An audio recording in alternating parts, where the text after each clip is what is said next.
conquête de la souveraineté passe avant tout par l'exploitation des ressources nationales au profit de nos populations.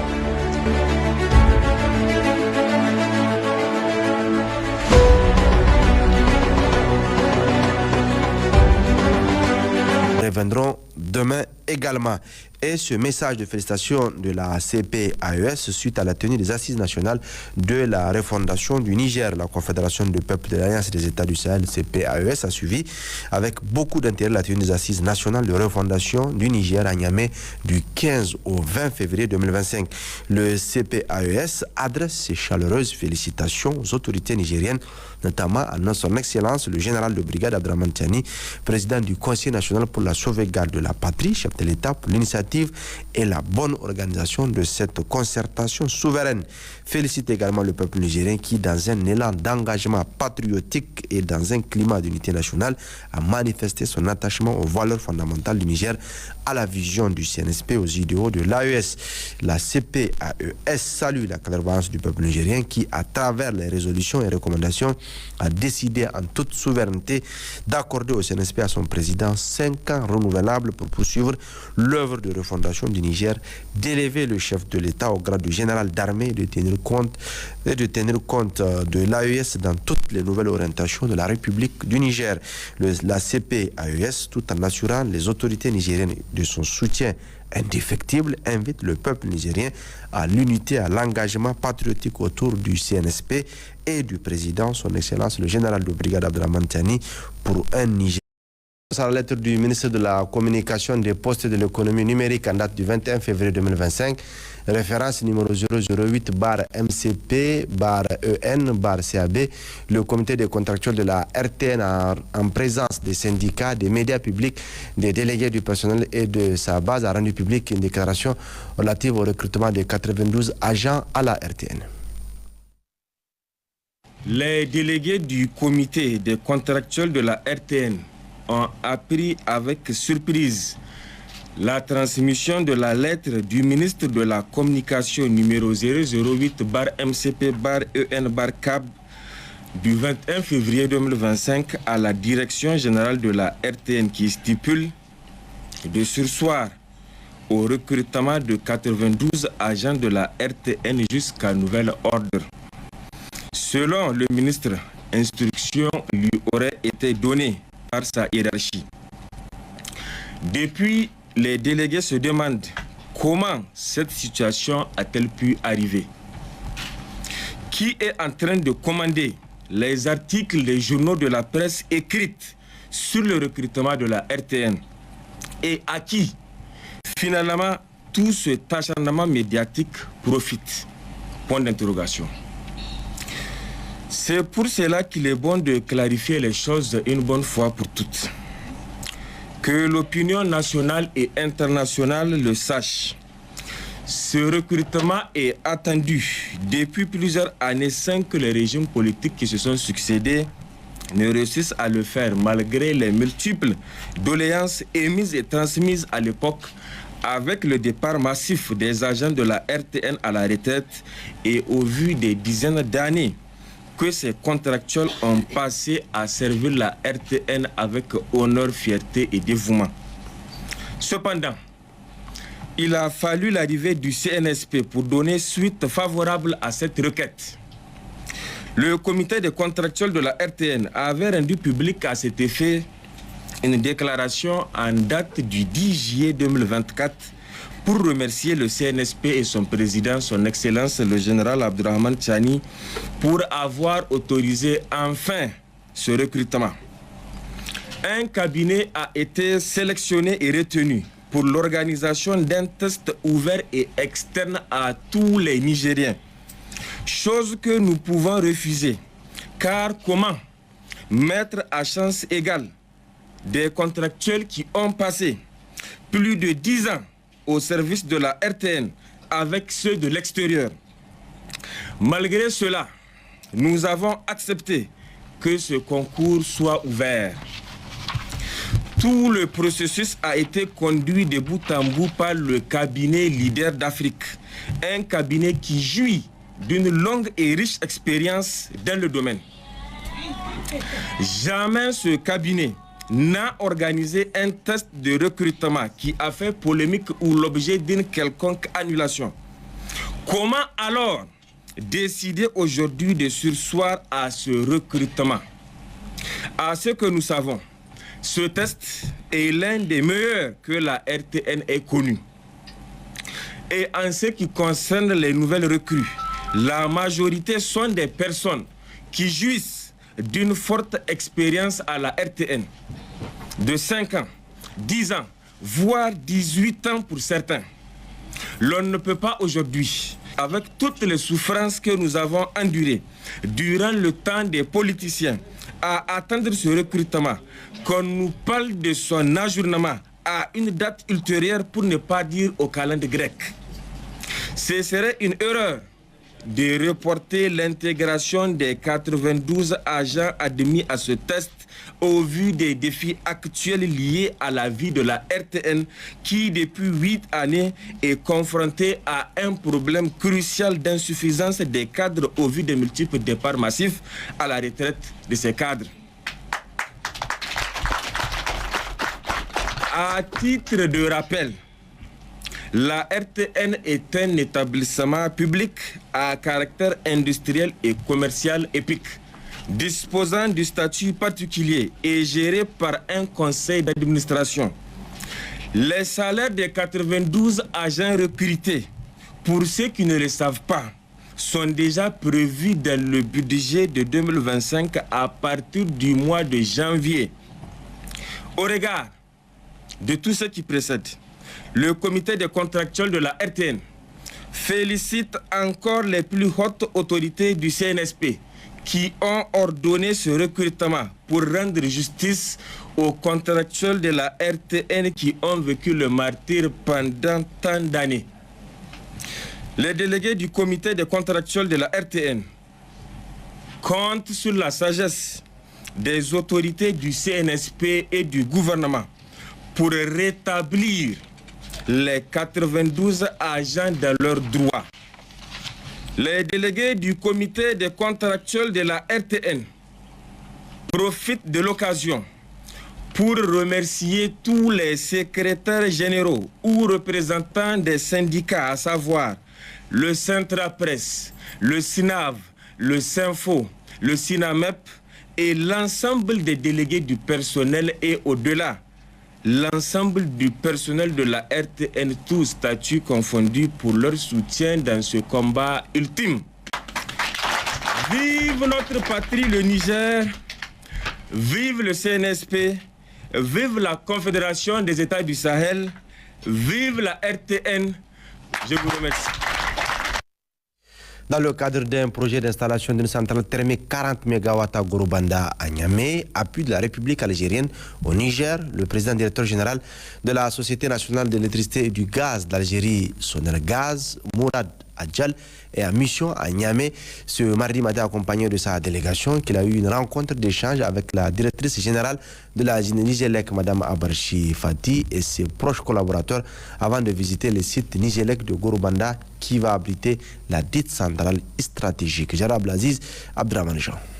Le président directeur général de la Société nationale de l'électricité et du gaz d'Algérie, Sonelgaz, Mourad Adjal, et ses proches collaborateurs sont à Niamey au Niger pour une visite de travail qui aboutira à la signature d'un protocole d'entente entre la société qu'il dirige et la Nigérienne de l'électricité Nigélec pour l'installation d'une centrale thermique de 40 MW à Gorobanda, un appui du président de la République algérienne, Abdelmajid Tebboune. Ce mardi matin, la délégation algérienne a eu d'abord une réunion préliminaire avec la partie nigérienne dirigée par la directrice générale de la Nigélec, Mme Abarchi Fati. Cette dernière a à cette occasion salué la promptitude avec laquelle les autorités algériennes, à travers la Sonelgaz, ont répondu favorablement à la sollicitation de celle du Niger à travers la Nigélec et a renouvelé sa disponibilité, celle de ses proches collaborateurs et du personnel de la société qu'elle dirige, à œuvrer pour que le partenariat qui débute avec la Sonelgaz soit une réussite. À son tour, le président directeur général de la Sonelgaz s'est réjoui de la qualité des relations de coopération et d'amitié qui unissent le Niger et l'Algérie et de la volonté des chefs d'État de ces deux pays frères et amis, Abdelmajid Tebboune et le général de brigade Abdourahmane Tchani, de les renforcer dans divers domaines, notamment l'énergie. Le groupe Sonelgaz, premier producteur et fournisseur d'électricité et premier distributeur de gaz en Algérie avec respectivement 11,4 millions et 7,3 millions de clients, s'active pour que l'objectif poursuivi soit atteint. Le président de la République algérienne, démocratique et populaire, en application des principes d'encouragement et du développement de la fraternité entre nos deux pays, a décidé la construction d'une centrale électrique ici en Niger, en vue de l'aider à surmonter les difficultés auxquelles il fait actuellement face en matière de satisfaction de la demande énergétique de ses citoyens. Sonelgaz aspire à être un acteur clé dans la réalisation de cet objectif, aussi bien en construisant une infrastructure énergétique par ses moyens propres qu'en établissant un partenariat économique solide avec son homologue Nigélec qui donnera une nouvelle dimension à nos échanges. Pour cela, la signature du mémorandum d'entente convenu entre les deux établissements constituera la base de lancement de notre nouvelle relation et traduira la mise à votre disposition de nos capacités techniques et notre expérience dans le secteur énergétique pour la concrétisation de vos attentes en matière de développement du secteur énergétique du Niger. Comme vous le savez, le groupe Sonelgaz constitue un pôle énergétique important, fiable et reconnu, qui ambitionne de devenir un acteur énergétique majeur en Afrique et dans la région méditerranéenne. Aussi, nous nous sommes engagés à développer tous les facteurs de réussite et réunir toutes les conditions nécessaires pour répondre aux attentes à travers la proposition de la réalisation de plusieurs projets d'investissement stratégique destinés à améliorer la qualité de l'approvisionnement en électricité au Niger, qu'il soit de court, de moyen ou de long terme.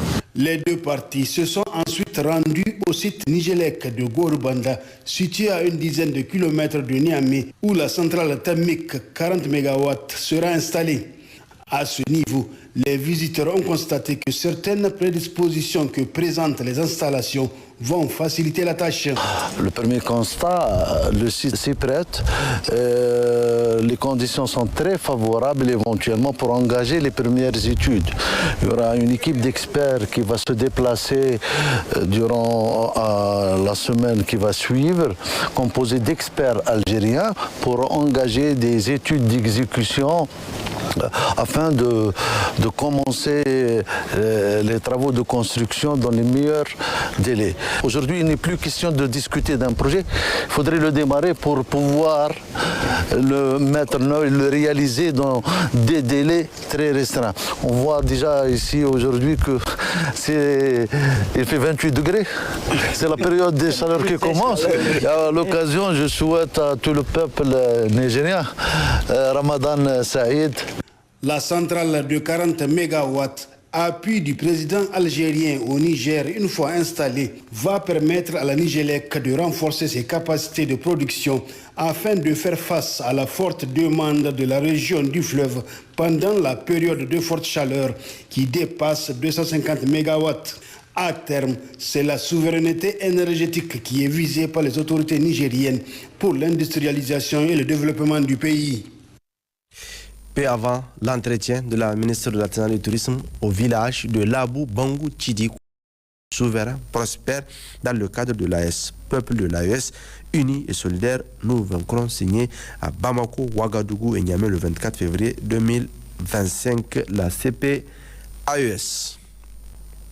La coalition Mon lait et local a organisé un panel au niveau du village du lait. L'objectif est de remettre au ministre en charge de l'élevage un plan de plaidoyer afin de booster de manière significative le lait local et ses dérivés dans l'optique de valoriser les produits made in Niger. Pascal Sousou-Gauthier, Hamidou Amadou.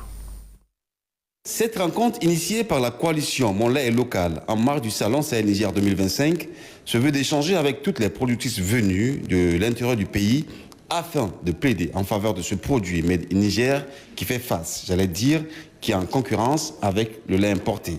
Au regard de la richesse du Niger en bétail et surtout en lait et ses dérivés, la coalition Mon lait est local entend à travers ses assises booster davantage de lait local sur l'échiquier continental voire mondial. La coalition interorganisation des producteurs de l'élevage et les interprofessionnels des filières bétail, viande, lait a été mise en place. Elle s'est dès lors attelée à la promotion de lait local en se dotant d'un plan d'action et tout récemment d'un plan triennal de plaidoyer, tout aligné sur les stratégies régionales et le plan national de développement de la filière lait. Et votre visite au village du lait offre à la coalition une belle occasion qu'elle saisit pour vous remettre avec honneur et plaisir son plan de plaidoyer. Désormais, des engagements seront pris par le Conseil national pour la sauvegarde de la patrie CNSP et le gouvernement pour accompagner la coalition dans l'exécution de ce projet, combien important pour le Niger, a martelé le premier responsable de l'élevage. Ici, vous avez remarqué, nous n'avons pas bénéficié des infrastructures pendant la colonisation. Vous savez pourquoi? Parce que la France a classé le Niger comme un pays de production de viande pour le reste de l'AOF. Donc un pays d'élevage. Premier élément. Deuxième élément, si vous remarquez au Niger, les premiers services administratifs qui ont été placés, c'est le service d'élevage. Et pour la même raison, le vice-gouverneur de la région du Niger était le directeur régional de l'élevage. Il n'y a pas de raison aujourd'hui que nous, fils de ce pays, nous puissions négliger l'élevage. Donc je dois vous rassurer qu'au niveau de mon département ministériel, au niveau du gouvernement, au niveau du CNSP, nous allons prendre l'engagement de vous accompagner. Et pour la preuve, dès notre arrivée, nous avons engagé le programme pour le développement de la filière lait, viande, bétail, qui va très bientôt, vous avez vu, vous ont approché, qui ont fait tout le tour avec financement de la BAD, avec le directeur général. Ils ont fait toute la région du Niger pour comment lancer la filière lait, viande, bétail au Niger. Au cours de ce panel, Mohamed El Hadj Ousmane s'est proposé d'être le premier ambassadeur de la dite coalition pour que cette filière lait soit davantage porteuse. Une mention spéciale a été faite aux femmes entrepreneurs pour le travail abattu dans les différentes transformations du lait local qui fait la fierté de notre pays. À Niamey, le Bureau des Nations Unies pour la coordination des affaires humanitaires OCHA, en partenariat avec le ministère de l'Action humanitaire, a organisé ce matin la tête d'élaboration de la feuille de route du groupe technique sur la localisation pour accélérer la mise en œuvre des engagements entre les acteurs concernés. Et c'est la ministre en charge de l'Action humanitaire qui a présidé la dite cérémonie. Issa Ousmane Mohamed et Issa Keïssa. Cet atelier vise à renforcer et approfondir la localisation de l'aide humanitaire, c'est-à-dire à permettre une meilleure prise en compte des acteurs locaux, tels que les autorités, les organisations communautaires, les ONG locales et les bénéficiaires eux-mêmes, dans la planification, la mise en œuvre et le suivi des interventions humanitaires. Cet atelier de localisation n'est pas seulement une démarche stratégique, mais un engagement collectif pour des actions humanitaires et le développement qui respectent et valorisent les besoins et les capacités des communautés locales. La localisation de l'aide humanitaire repose sur le principe que les communautés locales et les structures nationales doivent jouer un rôle central dans la gestion des crises humanitaires en veillant à ce que les solutions apportées soient adaptées aux besoins locaux, aux réalités du terrain et à la culture de la population. Cela contribue à une meilleure efficacité, durabilité et résilience des interventions. L'objectif principal de cet atelier est de catalyser, de promouvoir une collaboration efficace entre toutes les parties prenantes engagées dans la mise en œuvre des engagements en matière de localisation. Nous devons explorer ensemble les synergies possibles entre les différents mécanismes de coordination humanitaire, les plateformes de coordination des bailleurs de fonds et les réseaux de la société civile afin d'accélérer l'opérationnalisation de la localisation. Cette feuille de route ambitieuse pour 2025-2026 va certainement renforcer les bases de la localisation de l'aide humanitaire au Niger, tout en améliorant la collaboration entre les acteurs nationaux et internationaux pour une réponse humanitaire plus rapide et plus pertinente. À l'initiative de l'Agence nigérienne pour la promotion des investissements privés et des projets stratégiques, ANPIPS et la SONIDEP, est organisé depuis ce matin à Niamey un atelier de renforcement des capacités des acteurs du secteur pétrolier axé sur la réforme du Code des investissements et la promotion du contenu local dans l'amont pétrolier. Cette activité a été présidée par le secrétaire général de la présidence. Le point avec Mariam Dankou et Ousmane Kouanati. Projeté sur une période de 48 heures, cet atelier de renforcement des capacités et de sensibilisation des acteurs du secteur pétrolier sur le contenu local dans l'amont pétrolier et la réforme du Code des investissements est motivé par un souci de mise à niveau d'information de tous les acteurs sur ces sujets. Organisé par l'Agence nigérienne pour la promotion des investissements privés et des projets stratégiques ANPIPS, en collaboration avec la SONIDEP,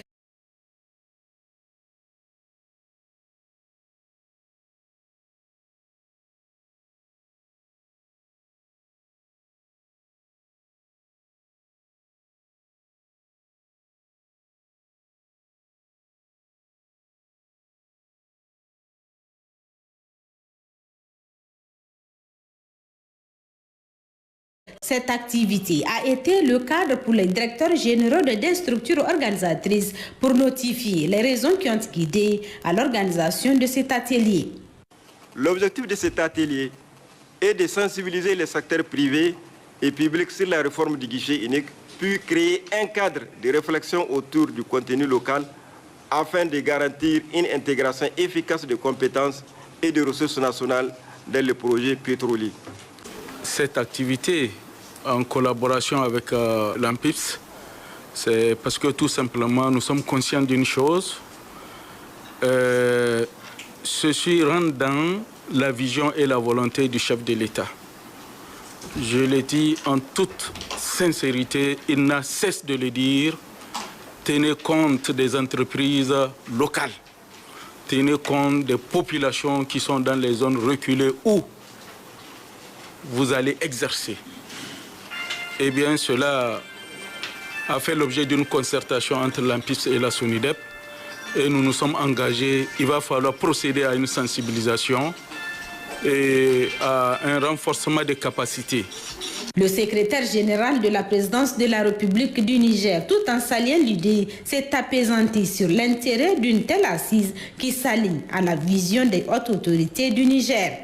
Cet atelier revêt une importance stratégique pour notre pays parce qu'il s'inscrit dans le cadre de la redynamisation des réformes que le CNSP et le gouvernement ont entrepris depuis un certain temps pour que nos matières premières, nos ressources en général puissent profiter à l'État du Niger. Ceci, vous l'avez constaté depuis les événements du 26 juillet 2023. Ce n'est pas ici à ce niveau seulement.